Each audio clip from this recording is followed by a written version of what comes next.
이제 오늘 장 마감 토대로 해서 시장 분석해야 될 시간입니다. 시장 모의 시시각각인데요. 조금 전에 들려온 속보 몇 가지 좀 전달해 드리겠습니다. 먼저 SK이노베이션과 LG화학에 대한 건이 올라오고 있네요. 그 분쟁에서 SK이노베이션이 2연승했다라는 소식 전해지고 있습니다. 그 2차 전지 핵심 소재와 관련한 분쟁이었는데요. 그 LG화학이 반발해서 다시금 내놓은 소송에서 SK이노베이션이 승소했다라는 소식 전해지고 있습니다. 어쨌거나 SK이노베이션에게는 호재거리로 작용을 할 것 같습니다. 자, 또 하나의 이슈 하나 들어오고 있습니다. 그 통일부 6일째 장관이요. 잠시 뒤 오후 4시에 정부 성명 발표를 한다고 합니다. 개성공단 중단 관련한 내용도 언급될 것 같고요. 또 북한의 지금 움직임에 대해서 또 우리 정부의 입장이 발표될 것 같은데 잠시 뒤에 어떤 내용들 나오는지 꼭 지켜볼 필요가 있을 것 같습니다. 자, 두 분의 전문가와 함께 시장에 대한 분석 나눠보도록 하겠습니다. MTN 상상클럽 신기영 대표와 JB스탁 김난 팀장 두 분과 함께 하겠습니다. 어서 오세요. 네, 안녕하십니까? 네, 안녕하십니까? 자, 오늘도 정말 많은 변수들이 있었던 하루였습니다. 이벤트도 많았고요. 자, 첫 번째 이슈 먼저 확인하러 가겠습니다.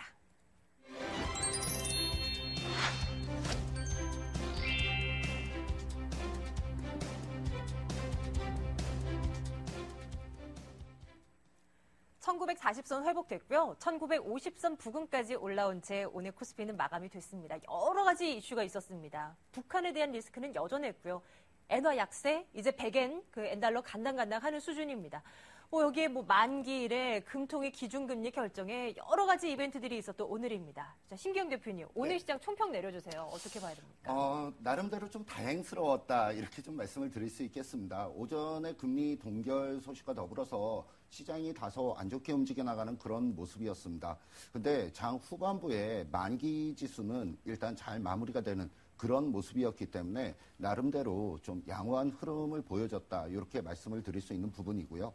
근데 다만 좀 금리를 동결을 했다라고 하는 부분이 좀 상당히 좀 아쉬운 부분이 좀 많이 있습니다. 지금 여러 가지 심리적으로 굉장히 좀 불안한 심리를 많이 갖고 있는 그런 상황에서 금리마저 동결을 했다라고 하는 부분이 차후에 좀 문제점으로 대두가 되지 않을까 이렇게 한번 예상을 해보고 있습니다. 네, 김난 팀장의 의견도 함께 들어볼게요. 말씀해 주신 대로 이제 우리나라 기준금리는 연 2.75%로 6개월 연속 동결이 됐습니다. 그동안에 인하될 것이다라는 어떤 기대감이라고 할까요? 기대감에 또 많이 올랐던 종목들도 많거든요. 네. 이번 동결로 인해서 시장에 미칠 영향들은 어떻게 보고 계십니까?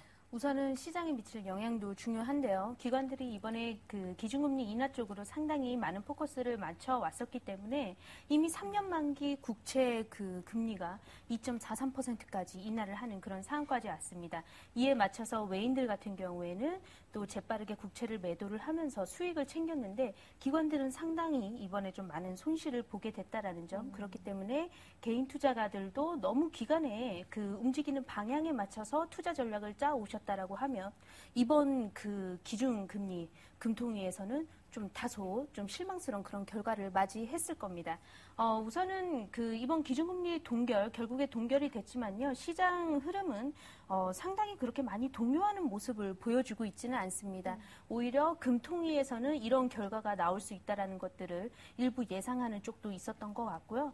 다만 지금은 또 어닝 시즌에 맞춰서 확실하게 실적이 나오는 기업들만을 좀 가지고 포트폴리오 전략을 좀 구성을 하시는 전략이 좀 좋을 것 같은데 제가 봤었을 때에는 여전히 또 IT 업종 상당히 좀 매력적이라고 할 수 있겠고요. 그리고 미국 시장에서 선진 시장에서는 이미 소비재랑 산업재 시장들이 서서히 좀 올라오고 있는 그런 상황이기 때문에 물론 어제 같은 경우에는 구리 가격에 대한 그런 의문을 제시를 한 리포트도 나오기는 했지만 이런 스탠스를 맞춰서 현재 시장에서 산업재 소비재들도 꼭 한번 좀 주목을 해보시는 그런 전략이 좋겠고 전반적으로 너무 기준금리 동결 혹은 인하에 맞춰서 포트 구성을 마치는 그 전략보다는 이미 끝난 상황이기 때문에 이번 달에는요. 좀 더 어닝 시즌에 집중을 하자 이렇게 말씀을 드리겠습니다. 네, 실적에 집중하자. 오늘 실적 때문에 큰 낭패를 본 기업이 하나 있었습니다. 두 번째 이슈로 담아봤습니다. 확인하겠습니다.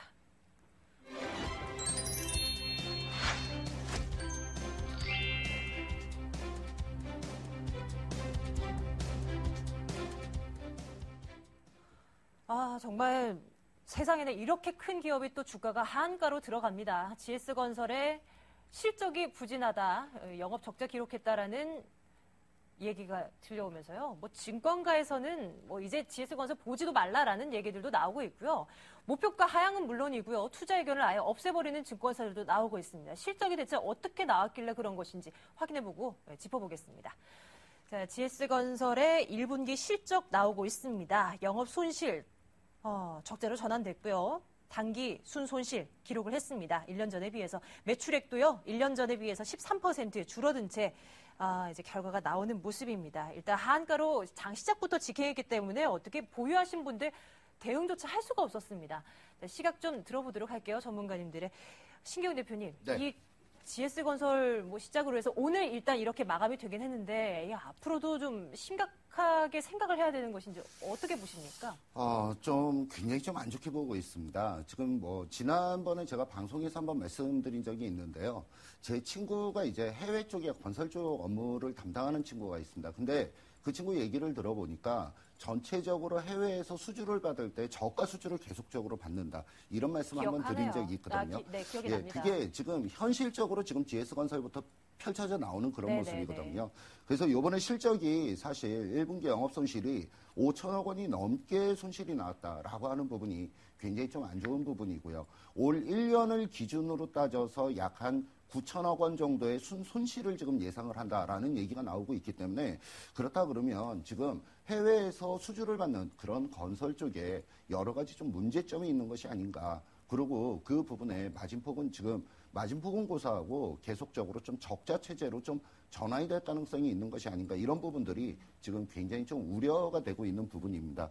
아무래도 기관들 리포트 나오는 부분들도 그런 부분들 때문에 좀 굉장히 안 좋게 좀 리포트를 내는 것이 아닌가 이렇게 한번 예상을 한번 해볼 수 있겠고요. 네. 그래서 뭐 당분간은 좀 추가적인 하락은 좀 불가피할 걸로 그렇게 좀 보여지고 있는 다른 상황입니다. 건설주들도 마찬가지로 이렇게 분위기 이어지는 걸까요? 예, 그러니까 이제 해외 수주를 많이 받는 그런 건설주들에 대해서는 조금 우려감이 좀 있습니다. 그러니까 뭐 삼성 엔지니어링이라든지 아니면 현대건설, 대우건설 이런 종목들은 조금 우려감이 있고요.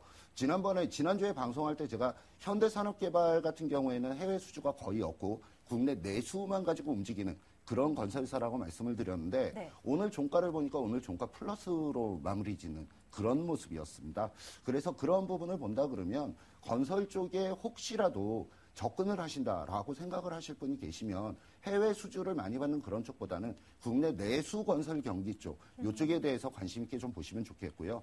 해외 수주를 많이 받는 그런 건설사들에 대해서는 당분간 좀 피해 가시는 게 지금 현재는 좀 맞지 않을까 네. 이렇게 한번 생각을 해보고 있습니다. 참 불과 얼마 전까지만 하더라도 이게 반대 상황이지 않았습니까? 예, 국내 그렇습니다. 쪽을 중심으로 하는 그 업체들보다는 해외 수주 많이 따오고 있는 그런 대형 우량 그 건설주들을 보자라고 했는데 이제 좀 분위기가 바뀐 것 같습니다. 김난 팀장님의 생각은 어떠세요? 네, 저도 상당히 좀 놀라웠는데요. 연초만 하더라도 정말 해외 수주 모멘텀이 좀 강한 대형 건설사 위주로 좀 주목을 해보자 이렇게 말씀을 드렸던 걸로 보여지는데 현재 GS건설 오늘 리포트가 나왔습니다. 현재 주가가 오늘 아침만 하더라도 4만 원대 후반대에서 그 움직였다는 것을 감안을 했었을 때 목표 주가가 3만 원대 초반대로 리포트가 급격하게 네네. 하향 조정한 리포트가 나왔는데요. 우선 저는 이거에 좀 주목을 해볼게요. 대차 잔고가 상당히 많이 늘어나고 있습니다.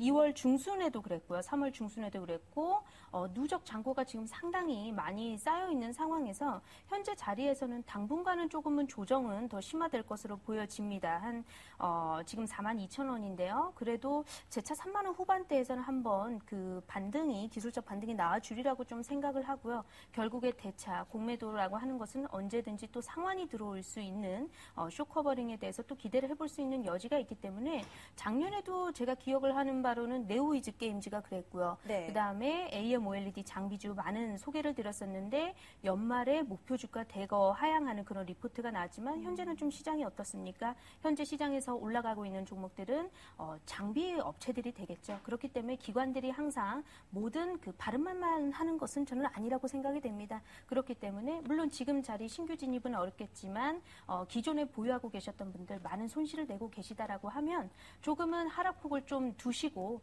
대신에 좀 기술적인 반등이 저는 나오리라고 생각을 하거든요. 그럴 때 재차 좀 비중을 축소하셔서 리스크를 최소화하시는 방법으로 좀 전략을 구성을 해나가셔야 될 것 같습니다. 1분기 어닝 시즌 들어서자마자 이렇게 안 좋은 뉴스들 전해지다 보니까 더욱이 좀 겁이 나는 것 같습니다. 그 실적과 관련해서요. 역시 우리가 믿을 것은 IT밖에 없겠습니까? 이 실적 시즌과 관련해서 우리의 전략은 어떻게 좀 짜야 되겠습니까? 상당히 좀 어려운 얘기가 되겠는데요. 결국에 가시적으로 좀 보여지고 있는 수치상으로 접근을 해봤을 때에는 여전히 IT 업종, 그리고 최근에 좀 많이 오르고 있죠. LG 관련한 그룹주 쪽으로 좀 주목을 해보셔야 될 것 같고요. 장비 업체들 같은 경우에는 국내에 그 시장에서도 지금 수주가 나오고 있는데 중국 쪽에서 수주를 받고 있는 기업들의 경우에는 주가가 좀 더 탄력적인 그런 모습을 보여주고 있습니다. 그렇기 때문에 매출처가 확실하게 좀 다변화되고 연말을 좀 포커스로 맞췄을 때 매출 비중이 더 살아날 수 있는 기업 쪽으로 좀 맞춰주셔야 될 것 같고요. 핸드셋 업체들 상당히 좋고 반도체 디램 관련한 사업을 하고 있는 그런 사업체들도 아직까지는 조금은 더 열어둘 수 있는 포텐셜이 남아있다. 이렇게 말씀을 드릴 수 있을 것 같고요. 그리고 이제부터 1분기 시즌이 아니라 지난이 아니죠. 앞으로 내다보는 3분기, 4분기를 준비하는 차원에서 물량을 조금씩 저축하듯이 모아나가고 싶다 하시는 분들은요. 산업재, 소비재 쪽으로 포커스를 맞추셔도 괜찮을 것 같습니다. 예. 쉴 새 없이 변수들이 쏟아져 나오고 있는 요즘입니다. 이제 어느 정도 변수들이 조금은 지나가고 마무리되어가는 국면이고 절정에 달해 있고 이런 수준이고요. 이런 가운데 또 이제 해외 변수 쪽으로도 관심을 가져야 될 것 같아요. FOMC나 뭐 EU 정상회담 같은 그런 이슈들도 아직 남아있는 상황입니다. 신기용 대표님, 네. 앞으로는 우리 어떤 전략을 써야 되는 겁니까? 저는 좀 시장을 보는 시각에 있어서요. 약간 좀 죄송스럽지만 지금 해외 시장과의 디커플링은 계속적으로 나올 가능성이 높다라고 보고 있습니다. 그러니까 네. 지금 해외 시장이 어저께도 미국이 신고가를 내면서 움직이는 그런 모습이 보여졌거든요. 근데 미국이 신고가를 내면서 움직이거나 아니면은 가까운 뭐 일본만 하더라도 신고가를 내면서 움직여 나가는 그 가장 중요한 이슈는 뭐라고 말씀을 드릴 수 있냐면 유동성 측면이거든요. 근데 지금 오늘 우리나라 시장에 금리가 동결이 됐기 때문에 유동성에 관련된 부분이 지금 추가적으로 더 늘어나기가 쉽지 않다. 이렇게 좀 말씀을 드릴 수 있는 부분이고요. 그런 측면으로 본다 그러면 지금 해외 시장과의 디커플링은 뭐 단순하게 따져서는 제일 중요한 부분이 유동성적인 측면이다. 그래서 우리나라는 해외 시장과 약간은 좀 디커플링 현상이 좀 일어날 가능성이 높겠다. 이렇게 좀 정리를 해드릴 수 있겠고요. 그래서 종합주가지수를 기준으로 놓고 봤을 때 지금 종합주가지수 1965포인트가 20일 이동평균선이 위치해 있는데 이 20일 이동평균선 위쪽으로 올라가느냐 그렇지 못하느냐 그게 지금 현재는 좀 제일 중요하게 보셔야 될 부분이다. 이렇게 좀 말씀을 드리겠습니다. 네, 알겠습니다. 우리 시장에서 관심을 가질 만한 종목이나 있으시다면 잠시 뒤에 신세계 코너를 통해서 우리 대표님께서 또 새로운 전략 짜 드릴 겁니다. 김남 팀장이 나왔으니까 또 어려운 시장 속에서도 좀 빛을 발할 수 있는 종목 얘기 안 들을 수가 없습니다. 오늘은 어떤 종목인가요, 팀장님? 네, 오늘은 국보 디자인이라는 종목을 가지고 나왔습니다. 어제 지난주였을까요? 네네. 선택과 집중 저희 맨 마지막 코너를 통해서 또 나간 적이 있어요. 아, 그랬던가요? 그렇게 좋은 건가요, 모멘텀이? 우선은 어제 그 경제부총리가요, 다시 한번 또 회의를 주재를 했는데 나온 얘기가 추경 편성안에 대한 그런 얘기, 그다음에 4.1 부동산 대책과 관련한 얘기가 조금 더 자세하게 나온 것으로 좀 알고 있습니다. 우리가 이제 리모델링 수직 증축이 가능해졌습니다. 관련했기 때문에 이런 업종들을 좀 주목을 해보셔야 될 것 같고요. 현재 시장에서는 그래도 추세가 살아있는 종목이 지금 진입해도 좀 부담스럽지 않을까 싶지만 이런 종목들이 더 가고 있다는 것에 좀 주목을 하셔야 될 것 같습니다. 단기적으로 조금은 접근을 해볼 거고요. 10,000원에서 11,000원 목표가 좀 제시를 해드리면서요. 손절가 같은 경우에는 21선에서 살짝 소폭 위저 8,800원 제시를 해드리도록 하겠습니다. 현재 시장에서도 계속해서 멈추지 않고 뭔가 좀 매매를 해보고 싶다 하시는 분들 단기적으로 좀 접근해보실 만한 종목으로 국보 디자인 오늘 가지고 나왔습니다. 네, 알겠습니다. 자, 관심 종목으로 국보 디자인까지 점검해드렸네요. 자, 신기용 대표와 JB스타 김남 팀장 두 분과 함께했습니다. 이어지는 신세계 계속해서 시청해주시기 바랍니다. 두 분 말씀 고맙습니다. 네, 감사합니다. 감사합니다.